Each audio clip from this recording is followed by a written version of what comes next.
After the outrage that followed the tear gassing of children protesting the grabbing of their playground at Langata Road Primary School and President Uhuru Kenyatta's criticism of the way the matter was handled, it was time for Land's Cabinet Secretary Charity Ngilu to take some action. The CS led the National Youth Service in clearing the playfield of debris and demolishing the remaining part of the wall. Those land grabbers that we are not going to talk.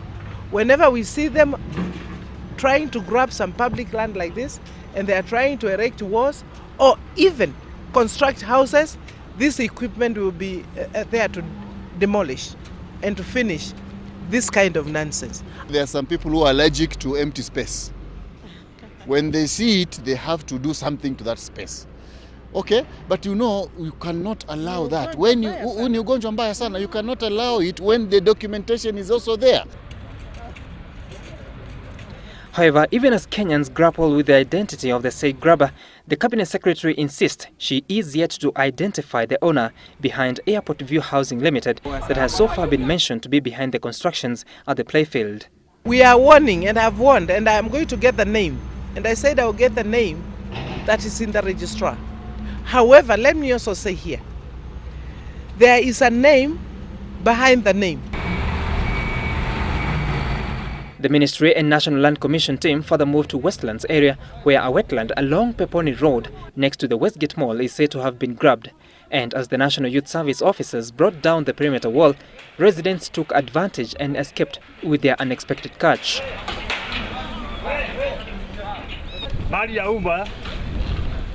At Spring Valley next to Kibagari River, structures were identified to have been built against the law. Any wetland like the one we have seen, and river beds, beaches and so on, these are ecologically sensitive. You can see the birds which are here. There are many species of birds here. These are ecologically sensitive. We have to protect them. The operation would end at a parcel of land adjacent to Processional Way near State House, Nairobi. Ngilu says the land was initially meant for a children's playground but was grabbed by an unidentified developer who erected a perimeter wall. The land will now be handed to the Ministry of Foreign Affairs for construction of offices. Meanwhile, the court coalition has accused the Jubilee government of funding land grabbing.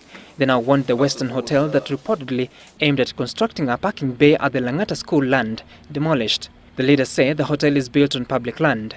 The menace of land grabbing in Kenya is back, and as before, it has full government sanction. If they repeat this kind of thing, we'll come out, because it is our right. It is our right to demand justice every stage of the way. They have also taken issue with the renewal of a 99-year lease agreement for 30,000 acres of land in Taita Taveta belonging to the Kenyatta family. How did the National Land Commission renew the lease in Taita Taveta without public participation? Yet, as we have said, this is a land problem that has brought a lot of disaffection because of dispossession and denial of the people of Taita Taveta from enjoying their natural inheritance. Now, while this may be lauded as a welcome action and warning against land grabbers, it remains to be seen whether this is just a reactionary measure or it is indeed a new strategy to stemming the vice by the ministry. Gituku for the Business Center.